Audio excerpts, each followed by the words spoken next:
So I'm sure you've probably seen this video of a Tesla like jumping over a hill and crashing into the road and into a car. You know, this clip right here. Well, this is actually in a YouTube video by YouTuber Alex Choi, who filmed this whole thing. And I just want to say straight off the bat, Alex Choi didn't set this up. He didn't, he wasn't anyone in the car. He didn't tell them to do this. So like, he wasn't the guy who did it. All right.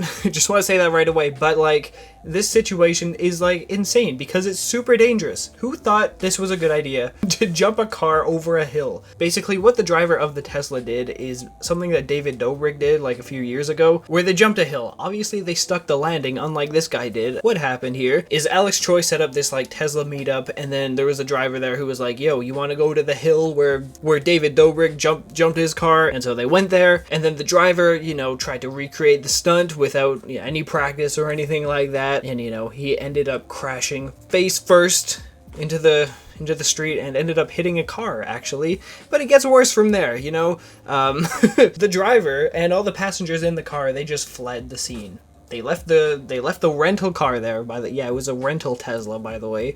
They left the car there and just left. So it's a hit and run, you know? But what's crazy about it is like, you could see the angle of the hill. There's no way for you to tell where the heck you're going. It's a super dangerous stunt. Even like David Dobrik, what they did in that video, super dangerous. This is like, it's so dangerous. Imagine like someone was just out there. Someone just walked out from their driveway. If they were hit, they would not have survived that.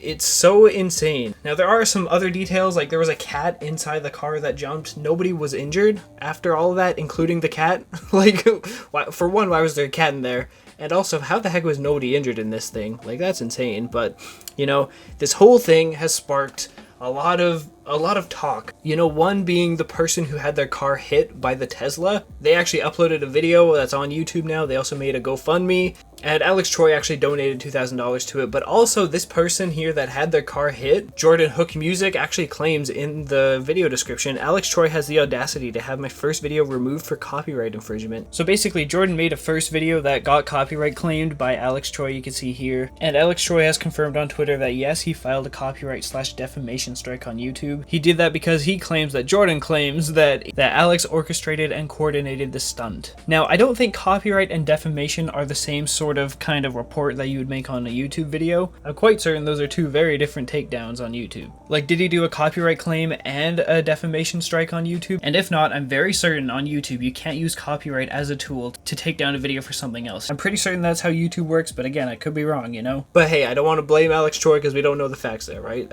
It does seem weird, like, especially if you're the guy who had the car hit and you want to use clips from that video.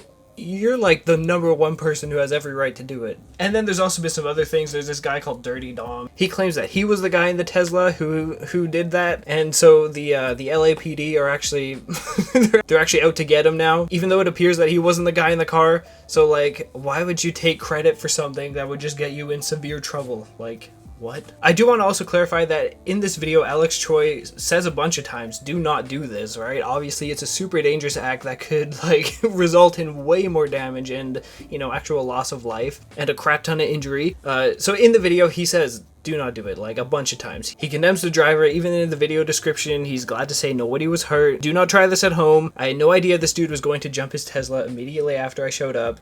I do not condone reckless driving that endangers the lives of others, you know, stuff like that. So, you know, I hope the police catch the guy who did this, you know, because, like, what? If you see the face of Alex Choi, he's just like stunned, like what the heck just happened? But you know, there is something weird that I do find about this. In the description, he says that he had no idea this dude was going to jump his Tesla immediately after I showed up, yet in the video he's seen filming. Like in the video, he clearly says that the driver of the Tesla wanted to show him the place where David Dobrik jumped the Tesla. And then he also says, without any warning, this happened. No practice runs, no warning. So Alex Choi is basically saying it happened without him like getting any warning or knowing that it was going to happen. But at the same time, it is super weird that they were all out there filming a car at the end of a hill. Like, what did they think was actually going to happen to the car? Of course it was going to drive up towards the hill, right? Or something like that. So that's the only part that I find really weird. But throughout the entire video, Alex Choi says that he did not know it was going to happen. So that's what he's saying, and we're just going to stick with that until there might be new information or something like that. You know, especially with that copyright thing, it is kind of weird, but hey, for now, I trust you, Alex Choi, alright? And yeah, this whole situation is just crazy, so let me know what you thought of it. Click subscribe for more like this, and I'll see you for more Timeworks news. And of course, fly on.